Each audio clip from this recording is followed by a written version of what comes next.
What is going on, Failroaders? I'm back, finally, and we're here to talk about the golden age of Final Fantasy. The original golden age is considered to be from Final Fantasy VII up to Final Fantasy X.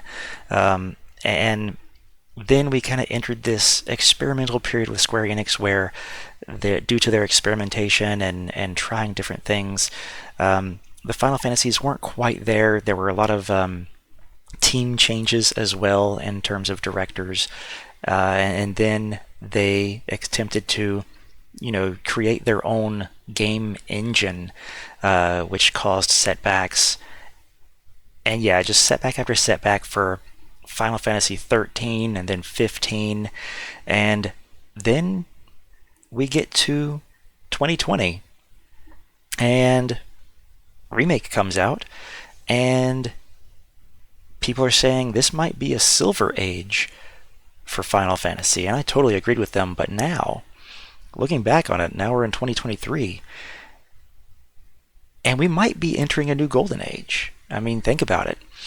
We had Remake, then we had Stranger Paradise, whether that's something you like or not, no big deal, but it's still a Final Fantasy, and it wasn't a bad game. We've got Rebirth coming out next year. We have Final Fantasy 16. We have several other offshoots of Final Fantasy VII, primarily Ever Crisis, which just came out and is actually pretty good. And then there's also Final Fantasy XIV, which is going strong and has had a couple of incredible expansions come out for it. Now, 14 I haven't played, but it's the number one MMORPG right now, so I have to assume that it's pretty freaking good. And from things I've heard from other creators, it is a good storyline as well. So, with all that said, I mean, this could be a new golden age that we're entering for Final Fantasy in general. And it feels like what makes it feel like it's entering a new golden age, and what makes it feel like a silver age, like for the past couple years, is that Square Enix has been delivering consistently solid Final Fantasy games. Now it's just for Final Fantasy, and they've had some other mistakes elsewhere, but in terms of Final Fantasy, they are now delivering games on time. Yeah, Remake had a couple of setbacks, but once that setback was done, it was smooth sailing from there, and it came out in 2020.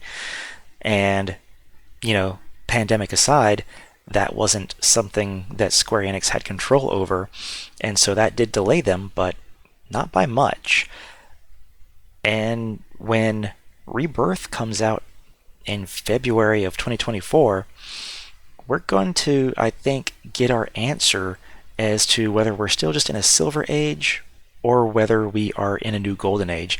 And some of you might be a little apprehensive. Some of you might want to wait till Final Fantasy XVII comes out, and I wouldn't blame you for that. And I think it would be really cool if 7 and 17 had some kind of tie-in. It doesn't have to take place in the same universe, but it can kind of be like that tie-in between 10 and 7 with Shinra. But let me know what you guys think. Are we in a new golden age? I mean, look at Rebirth. It's already got people clamoring that this is going to be next year, the game of the year for next year, and I can definitely see why. I definitely think I'm going to do some research into previous games of the year over the past, just few years, and see how much of a shot Rebirth has. But so far, I mean, Rebirth seems like it's got a little bit of everything. It's got this sort of open world element in which the world just keeps getting bigger and bigger as the story goes on. It already has the amazing combat from the previous game that has been expanded upon. It's got exploration. It's going to have tons of mini games. It's going to have a card game. It's got synergy abilities which are just absolutely incredible, and from the looks of it, it is going to, you're going to level up these synergy abilities based on who's in your party and who's working together. If I'm not mistaken, in some of this footage that we saw in combat, there was like this little symbol that appeared to mean that two characters' affinity had increased with each other, meaning that maybe their move sets were going to increase in level as well. Now, I know I'm still playing Final Fantasy 16, and I know that Final Fantasy 16 isn't like the end all be all Final Fantasy. I think it's a little bit less than what people were hoping that it would be.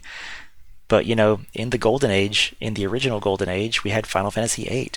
And it's important to note that in the original Golden Age, while the internet was still in existence, it was still very young, and there weren't these huge online communities and stuff like YouTube to band together and say, oh man, this is great, or oh, this is crap. I think if, there had been this much social media way back when Final Fantasy VIII first came out, I think there would have been a lot of people who disliked Final Fantasy VIII or saw its flaws and really talked about it, and the community at large would have also talked about the flaws as well.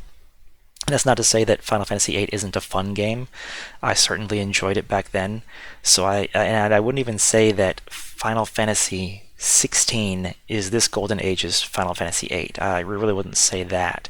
But in terms of popularity, I think in this Silver Age or Golden Age that we're in, that maybe 16 might be the least favorite for people. And I'm kind of excluding Stranger of Paradise because, while these are all RPGs, Stranger of Paradise was more like a Souls-like, even though it was very much so an RPG as well. It was more like an Americanized RPG.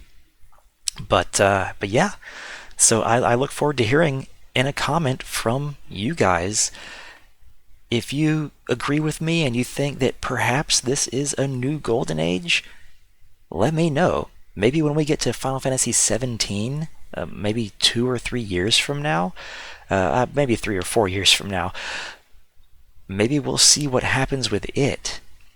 Who knows? Maybe we'll enter a platinum age for Final Fantasy. So let me know what you think. Let me know what you think of, Square Enix's track record, or their modern track record from 2020 on. And I will see you guys in the next video. Check you next time.